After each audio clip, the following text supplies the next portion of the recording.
नमस्कार दोस्तों, आपका बहुत बहुत स्वागत है आपके अपने YouTube चैनल मेरा स्टडी पॉइंट में। जैसा कि आपने थंबनेल पर अभी देखा कि हमारी जो कि मध्य प्रदेश पुलिस की जो भर्तियां आने वाली थी कांस्टेबल की, वो आ चुकी हैं। जैसा कि हम आपको बताना चाहेंगे कि ये जो विज्ञप्ति है, ये जो पहले भी आ चुकी थी, परंतु ये विज्ञप्ति अब आई है। अब अपना एग्ज़ाम होना ये निश्चित करता है इस व्यक्ति से, इस विज्ञप्ति जो आई है, सॉरी, इससे हमारा कंफर्म हो जाता है कि हमारा एग्ज़ाम जो है अब 2021 में हो जाएगा। जैसा कि आपने अभी हाल टैगलाइन में भी पढ़ा हुआ है कि जो आपकी वैकेंसी हैं वो आ चुकी हैं, मामा जी ने हमारे ने वैकेंसी हमको दे चुकी हैं और हमारा निश्चित रूप से ये एग्ज़ाम होगा। तो आज हम इस बारे में ही चर्चा करेंगे कि कब हमारा एग्ज़ाम होगा, कब से हमारे जो हैं फॉर्म डलने वाले हैं और कब इसमें संशोधन होगी और कितने पद हमारे लिए दिए गए हैं। इन सब के बारे में आज हम डिटेल में चर्चा करेंगे। तो जैसा कि मैं आपको बताना चाहूँगा कि ऑनलाइन जो आवेदन है वो हमारे भरने की जो प्रारंभ तिथि है वो 31/12/2020। जैसा कि मैं आपको बताना चाहूँगा, आज जो है आपकी 26 तारीख हो चुकी है और 31 तारीख से जो है हमारे एग्ज़ाम के लिए जो फॉर्म है वो हम स्टार्ट कर देंगे भरना। और इसकी जो अंतिम तिथि बताई गई है वो 14/1/2021 बताई गई है। जैसा कि अगले साल 2021 में ये 14 तारीख तक लास्ट तिथि रहेगी और संशोधन की जो तिथि बताई गई है वो 19/1/2021 बताई गई है।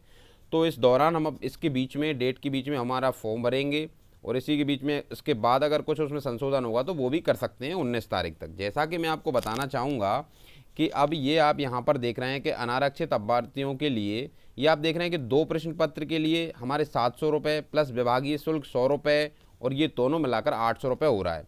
तो जैसे कि मैं आपको बताना चाहूँगा दोस्तों कि एक प्रश्न पत्र के लिए कहने का मतलब ये है कि मात्र जो कांस्टेबल की भर्ती रहेगी, जो पदधारियों के लिए भर्ती रहेगी, जो कांस्टेबल की ये रहेगी हमारी सिंगल भर्ती 500 रुपये एक प्रश्न पत्र के लिए प्लस 100, टोटल मिला के जनरल के लिए 600 रुपये हो जाएंगे। और ये जो 2 प्रश्न पत्र लिखे हैं ये हमारे रेडियो वाले जो है पद हैं, ये उनके लिए भी भर्ती है। तो जैसा कि बताऊंगा, अगर आप रेडियो के लिए अप्लाई करते हैं और कांस्टेबल के लिए भी अप्लाई करते हैं तो आपको 800 रुपये शुल्क देना होगा जनरल कैटेगरी के लिए, और आप सिंगल कांस्टेबल के लिए अप्लाई करते हैं तो आपको 600 रुपये देना होगा।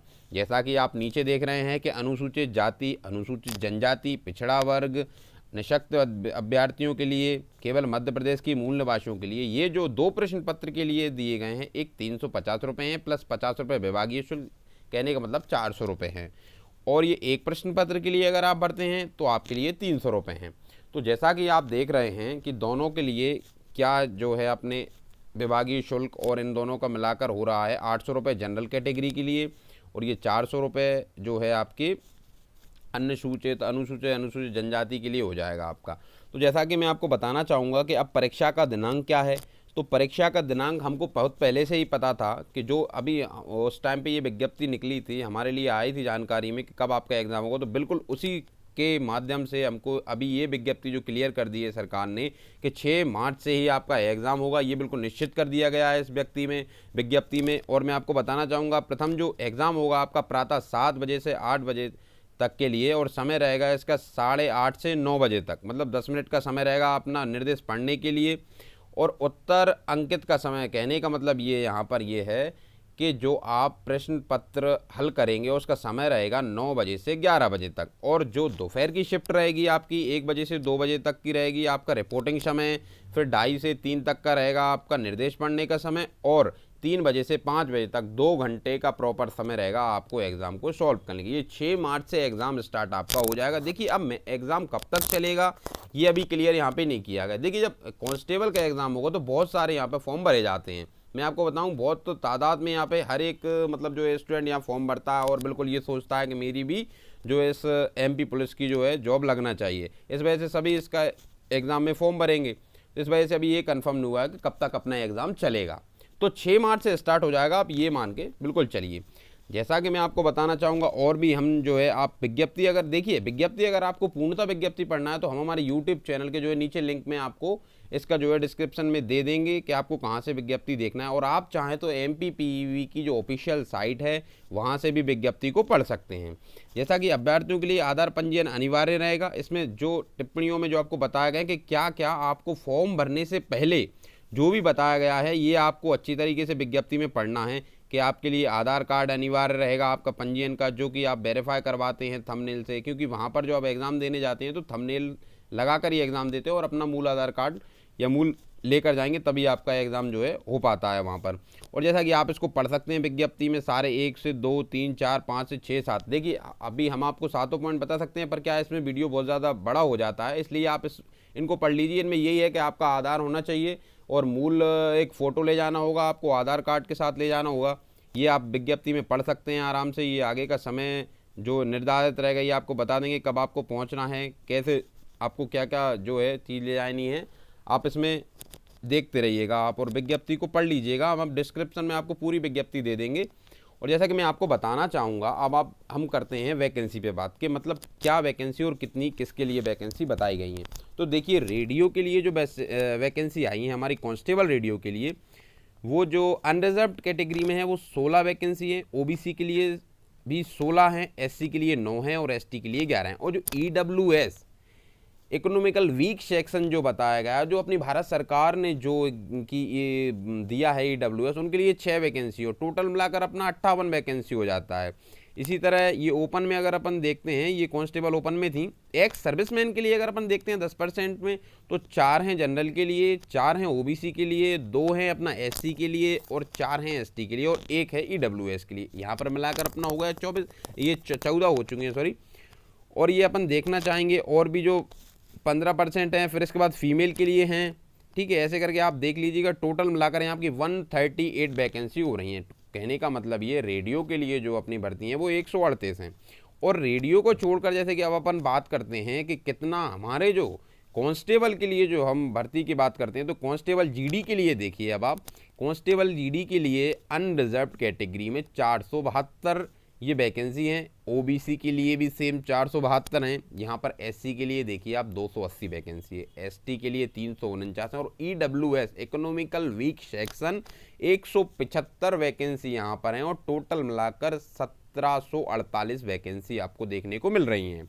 ये सब ओपन में वैकेंसी हैं। अब यहाँ पर अपन देखते हैं एक्स सर्विसमैन के लिए 10% जो रहती हैं वैकेंसी वो हैं 104 वैकेंसी अनरिजर्व के लिए, ओबीसी के लिए भी 104 हैं, एससी के लिए भी 62 हैं, एसटी के लिए 78 हैं और ईडब्ल्यूएस के लिए 39 हैं। यहाँ टोटल मिलाकर आपकी 387 वैकेंसी हो चुकी हैं। तो ऐसे हम देखते हैं फीमेल के लिए और टोटल मिलाकर हमारी सारी वैकेंसी हो जाती हैं 3862। कहने का मतलब 3862 हो जाती हैं। और टोटल अगर अब इसे अपने एवरेजन देखते हैं, अनुमानित अगर अपन वैकेंसी रखते तो समथिंग 4000 के करीब में कुछ ये कांस्टेबल की वैकेंसी है हमारे लिए। तो जैसा कि अब देखिए आपकी सुनहरा मौका है पदों का, हमने जो आपको वर्णन बताया है कि ये सभी मिलाकर टोटल जो है, और रेडियो प्लस टोटल मिलाकर जैसा कि मैंने आपको बताया कि रेडियो का हो रहा है हमारा 138 वैकेंसी और रेडियो को जोड़कर जो अन्य अपने कांस्टेबल के लिए वो 3862, टोटल मिलाकर 4000 जो है वैकेंसी हमारे लिए आ चुकी है कांस्टेबल की। तो देखिए साथियों, देर मत कीजिए, बिल्कुल पूरी दम से अपनी मेहनत के साथ, लगन के साथ अपनी पढ़ाई स्टार्ट कर दीजिए। जैसा कि मैंने आपको विज्ञप्ति में बताया है, ये विज्ञप्ति आप हमारे चैनल से भी पढ़ सकते हैं। और ये आपको चैनल, ये देखिए अब मैं आपको थोड़ा सा वेतनमान का भी बता देता हूँ कि पदनाम, जैसे आरक्षक जीडी जनरल के लिए बताता हूँ कि जीडी के लिए जो है 19,500 से 62,000 के वेतनमान पे है ये। और आरक्षक रेडियो के लिए भी देखते हैं बिल्कुल सेम है, 19,500 से लेके 62,000 तक। तो जैसा कि मैं आपको साथियों बता रहा हूँ कि बिल्कुल मेहनत करना स्टार्ट कर दीजिए। और एक चीज़ और मैं आपको बताऊंगा कि ये जो पेपर है बहुत समय बाद आया है, ये 3 साल बाद जो है हमारा एग्ज़ाम हो रहा है। तो ये आपको बिल्कुल ध्यान में रखना है कि अभी बहुत समय बाद एग्ज़ाम हुआ है, तो ये एग्ज़ाम आपका निकलना ही चाहिए। और मैं आपको देखिए आयु सीमा बता देता हूँ एक बार कि आयु सीमा क्या है। जैसे कि मैं आपको बताना चाहूँगा यहाँ क्या है कि ये जो हमारे जनरल के लिए जो एग्ज़ाम होगा उसके लिए 18, कम से कम आपकी 18 एज होना चाहिए और अधिकतम आपकी 33 एज तक तो होना ही चाहिए, ठीक है। ये आपके ये जनरल में हम अधिकतर स्टूडेंट्स इसी कैटेगरी में रहते हैं कि 18 से 33 के बीच। तो ये जो है ये आपको मेन है कि 18 से कम आपको 18 का होना चाहिए, ज़्यादा से ज़्यादा आप 33 हो सकते हैं। और जैसे कि अब मैं बताना चाहूँगी, मध्य प्रदेश लोक सेवा आयोग भरे जाने वाले पद राजपत्रिका अराजपत्रिक कार्यपालिका के लिए न्यूनतम आयु कम से कम 21, अधिकतम आयु 33। और इसके बाद जो अगला लिखा है कि मध्य प्रदेश लोक सेवा आयोग की परिधि के बाहर तृतीय चतुर्थ श्रेणी के वर्दीधारी पदों के लिए न्यूनतम 18 और अधिकतम 33। ये जो मैंने आपको पहले बताया था ये वो वाले हैं। तो जैसा कि मैं आपको बताना चाहूँगा, उम्र का भी आपका क्लियर हो चुका है। तो इस प्रकार से ये कांस्टेबल की भर्ती के बारे में हमने आपको सारी जानकारी दी है। जैसा कि मैं बताना चाहूँगा, अगर अपन बात करते हैं, मान लीजिए शारीरिक अर्हता की अगर अपन बात करते हैं, तो देखिए बताना चाहूँगा आरक्षक जीडी के लिए जो है आरक्षित, अनारक्षित, अनुसूचित जाति एवं अन्य पिछड़ा वर्ग, देखिए मैं बताना चाहूँगा सभी के लिए सेम है। पुरुष वर्ग के लिए अपन देखते हैं तो 168 सेंटीमीटर जो है आपकी ऊंचाई होना चाहिए, ठीक है। सीना आपका होना चाहिए 81 और यहाँ फुला को होना चाहिए 86। जैसा कि मैं आपको बताना चाहूँगा कि ये जो आपको सीना और इन सब के बारे में बात हुई है यहाँ पर, ये आप अपनी वैकेंसी में पढ़ सकते हैं अच्छी तरीके से। अगर आपको समझ में नहीं आ रहा तो नीचे भी जो हमने डिस्क्रिप्शन में इसका लिंक दिया है, यहाँ पर भी आप क्लियर कर सकते हैं। तो जैसा कि मैं आपको बताऊंगा, आपको क्लियर हो चुका होगा इन सब के बारे में, और आगे भी हम आपको वीडियो के द्वारा बताते रहेंगे कि कैसा आपका विज्ञप्ति का आगे रहेगा। एग्ज़ाम से रिलेटेड क्वेश्चन भी हम आपको डालते रहेंगे। इसके लिए आप हमारा चैनल्स को लाइक सब्सक्राइब ज़रूर करें, और भी सारी जानकारी के लिए हमारे बेल आइकन को ज़रूर प्रेस करें। हम आपको सारी